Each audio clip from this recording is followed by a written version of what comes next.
Olá, meu nome é Samuel e juntamente com a Vivian irei apresentar sobre a etapa fotoquímica. Nosso tema em geral é a fotossíntese, então eu apresentarei a fotoquímica e ela a bioquímica. Bom, irei começar falando sobre as diferenças entre o processo fotoquímico e a respiração celular.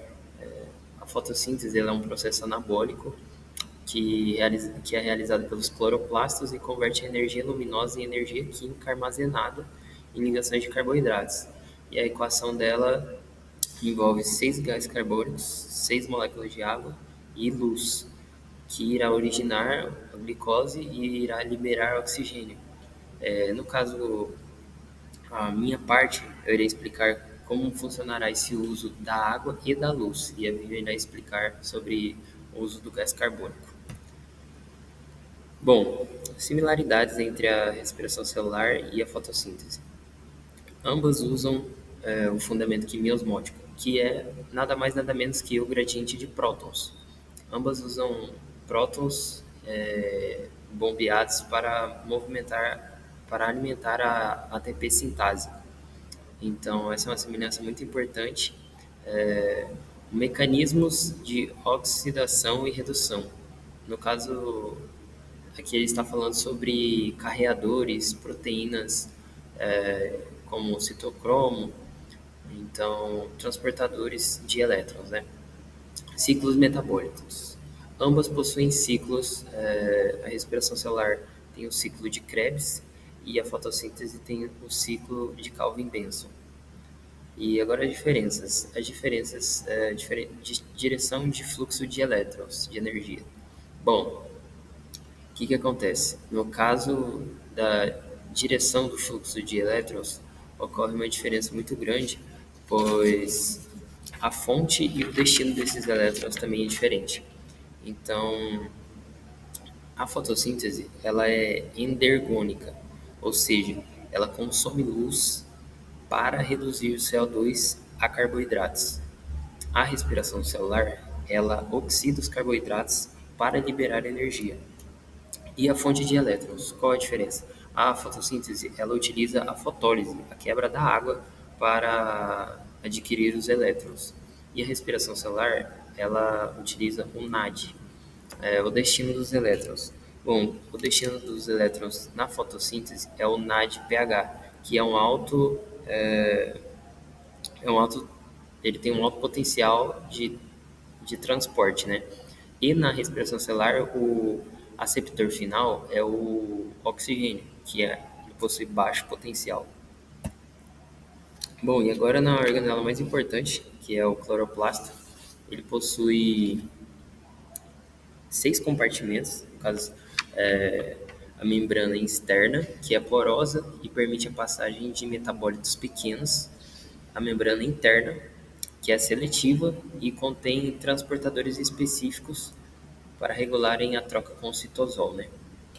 E a gente tem a membrana mais importante, que é o tilacoide, que é a membrana do tilacoide.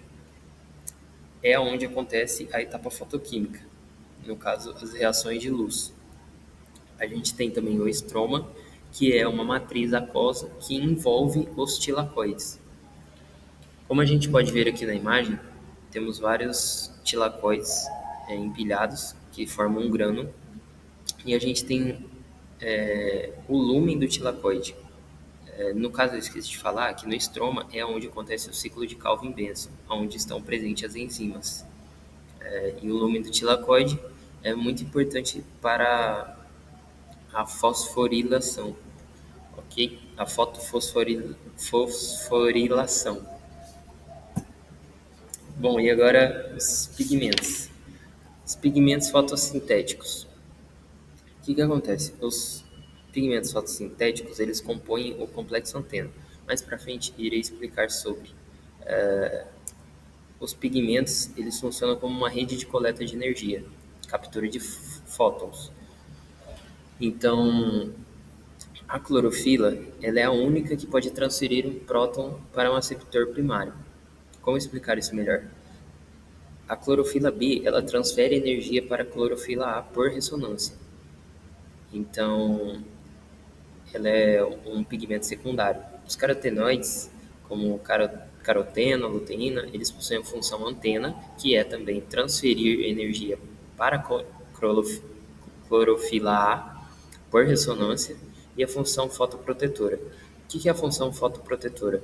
É quando há uma incidência muito grande de energia luminosa, que pode ser maléfica para a planta, então eles dissipam essa energia. Por quê? Porque pode ocorrer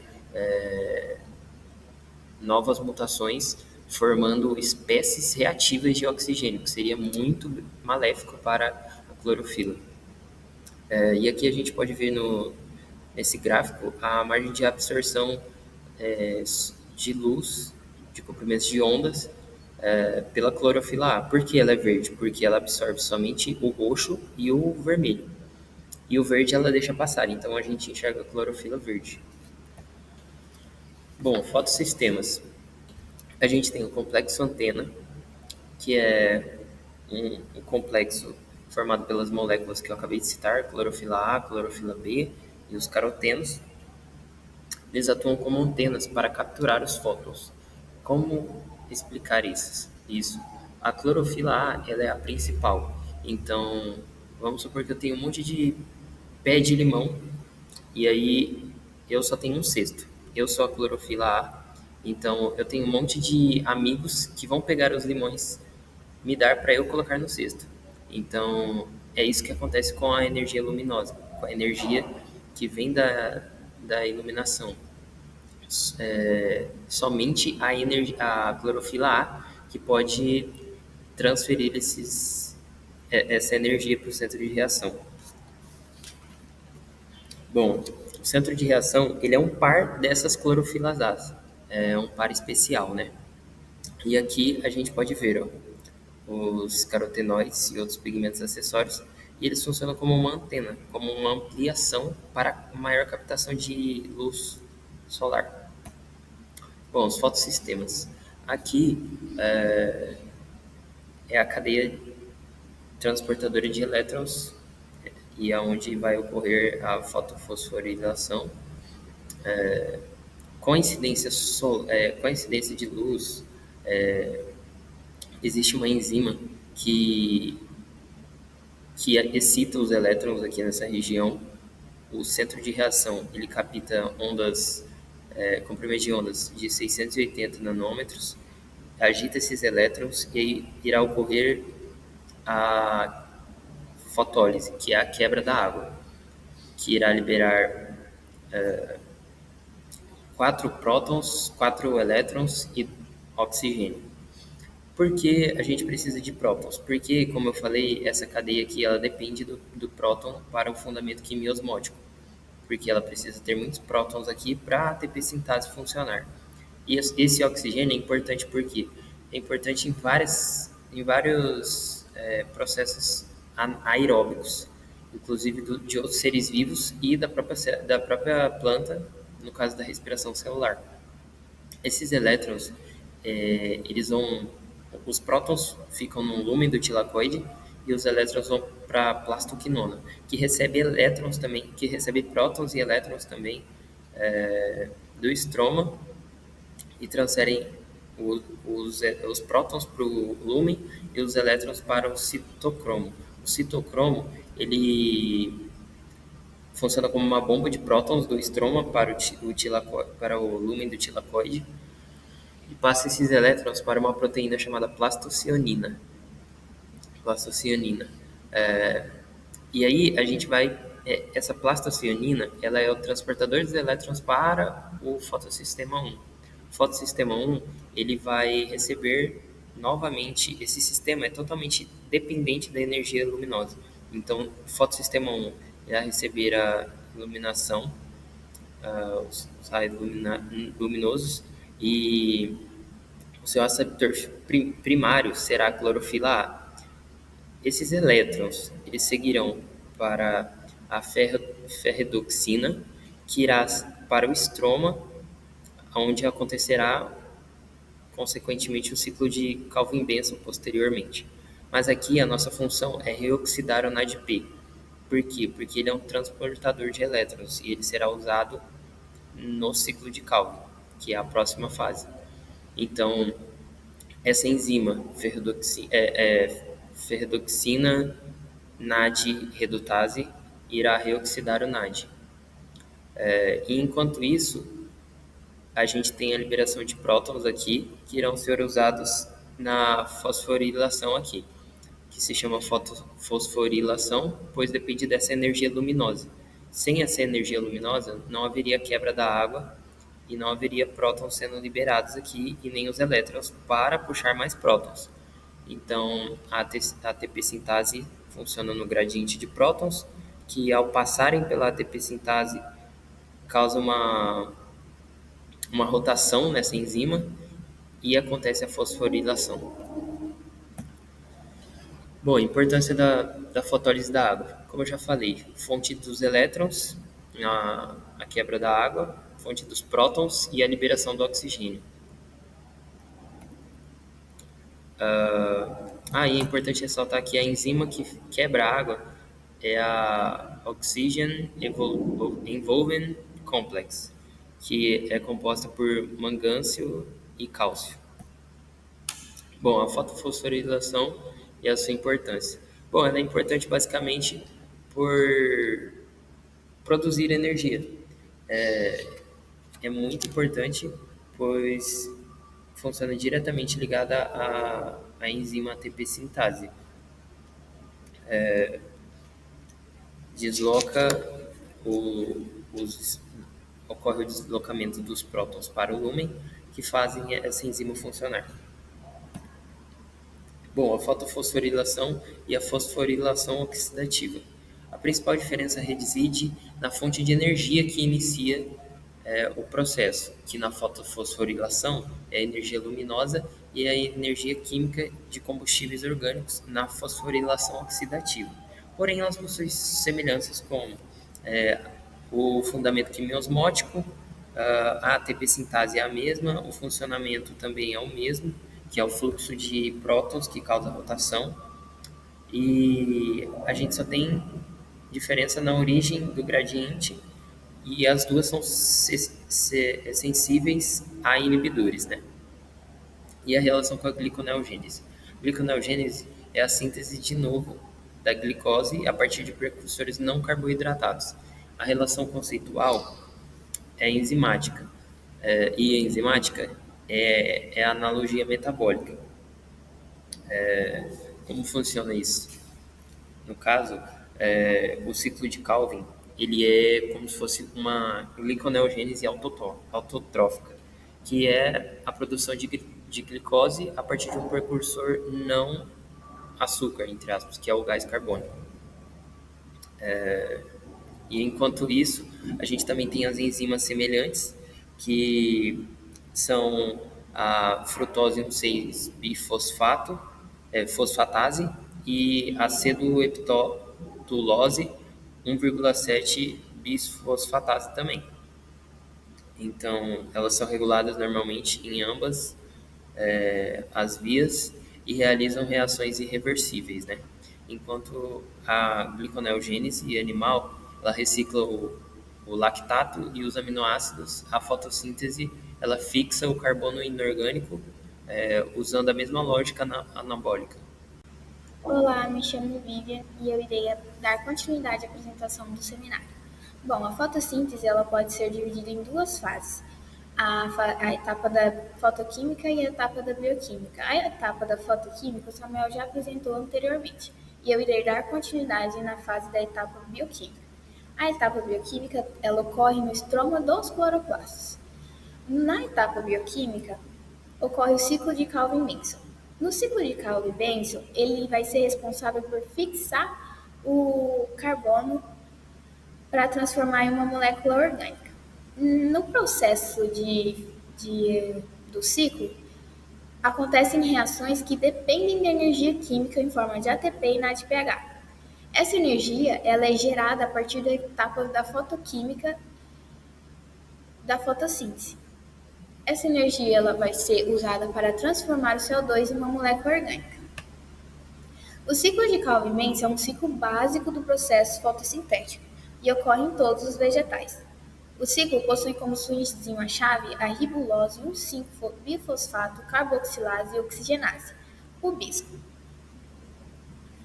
Bom, eu apresento um ciclo de Calvin-Benson que ele está sendo gerado a molécula de G3P. Bom, o ciclo de Calvin-Benson ele pode ser dividido em 3 etapas principais: a etapa de fixação de carbono, a redução e a etapa de regeneração do aceptor. Na primeira fase, ocorre a fixação do carbono. A enzima-chave desse processo é a rubisco. Ela catalisa a incorporação de uma molécula de CO2 ao aceptor da ribulose 1,5-bifosfato. O produto inicial é uma molécula intermediária instável de 6 carbonos. Ela se quebra imediatamente em duas moléculas, formando 3-fosfoglicerato. Bom, esse 3-fosfoglicerato ele é o primeiro composto estável do ciclo. Ou seja, esse passo ele representa a entrada do CO2 para dentro do metabolismo celular. A segunda etapa é uma etapa chamada de redução. Cada molécula de 3-fosfoglicerato gerado no estágio 1, ele vai sofrer 2 transformações. O primeiro, ele vai ser fosforilizado por ATP. E na segunda transformação, ele vai ser reduzido pelo NADPH. Bom, então, o primeiro é fosforilada por ATP, formando 1,3-bifosfoglicerato. Em seguida, esse composto é reduzido pelo NADPH, formando o glicerol 3-fosfato. O glicerol deído 3-fosfato, ele também pode ser chamado de G3P. Parte desse G3P produzido, ele vai ser exportado.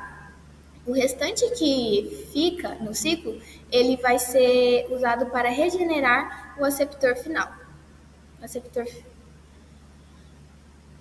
Bom, o terceiro estágio é a regeneração da ribulose 1,5-bifosfato, que é o aceptor. A regeneração da ribulose 1,5-bifosfato ela é essencial para que o ciclo continue. A partir de múltiplas moléculas de G3P, ocorre uma série de reações de rearranjo. Essas reações, que também utilizam ATP, elas vão reorganizar os átomos de carbono de modo que vai regenerar a ribulose 1,5-bifosfato.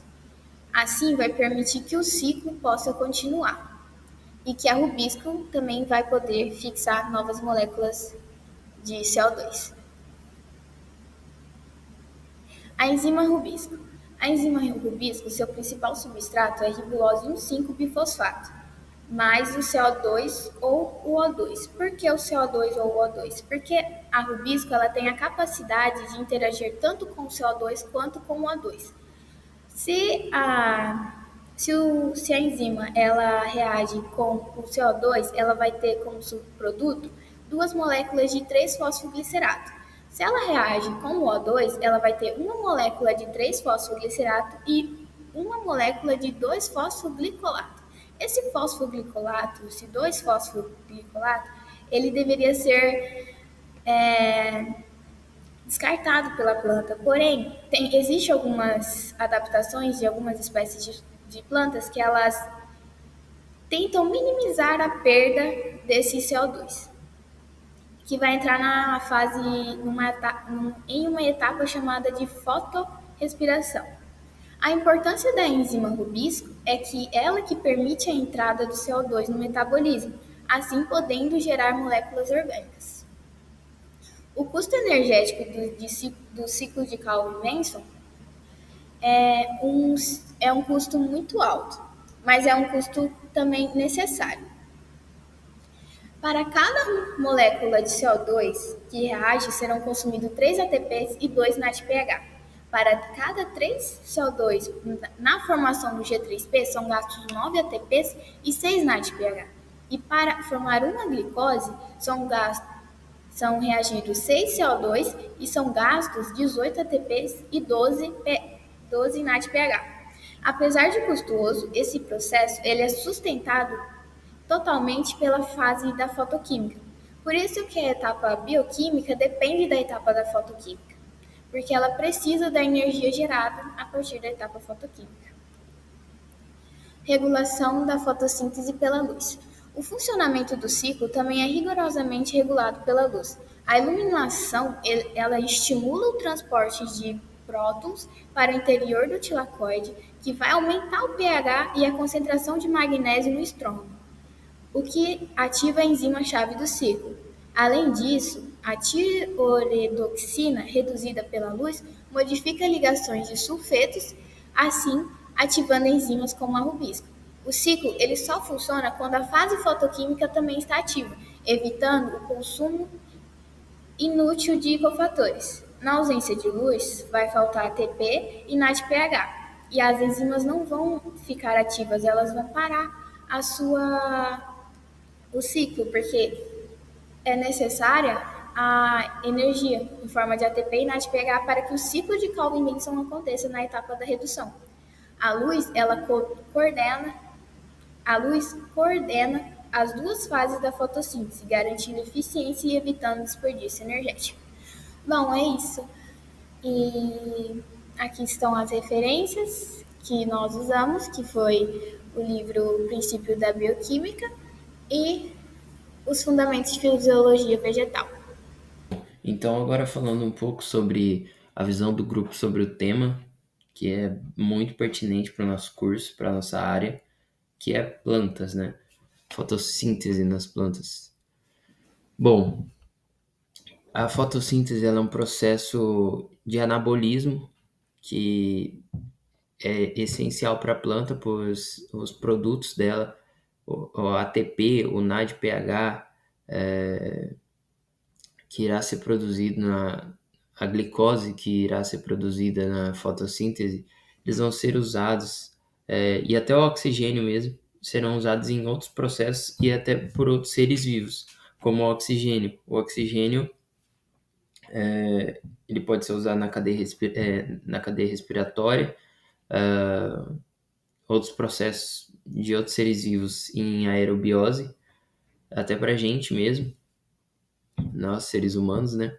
E a fotossíntese ela é um processo primário que vai suprir os componentes, os compostos, para realizar os outros processos, as outras vias metabólicas. Ela auxilia nisso, ela é um dos processos primários que a planta precisa fazer. Então, a fotossíntese não prescreve falar dela, ela é essencial para nós, em geral, assim, a planta faz fotossíntese, mas a fotossíntese é essencial até para a gente. Então, é um tema muito pertinente e que foi muito bom poder falar sobre isso, explanar isso de uma forma um pouco mais acelerada, porém, creio que vocês conseguiram entender um pouco sobre a fotossíntese. E, bom, a matéria em si foi muito bom, creio que eu aprendi bastante, principalmente sobre processos da via glicolítica e depois ali englobando a aerobiose e a anaerobiose, e não só na parte das plantas, dos vegetais, mas como na parte dos animais também, como funciona o nosso corpo, o corpo de outros animais. Creio que a professora abrange muito bem esse tema, não foca só em vegetal, então creio que foi de grande valia essa matéria. Vou seguir em frente com outra percepção sobre isso e com novos horizontes sobre esses temas da bioquímica, né? Faz a gente enxergar de um outro jeito como as coisas funcionam. E é isso, muito obrigado.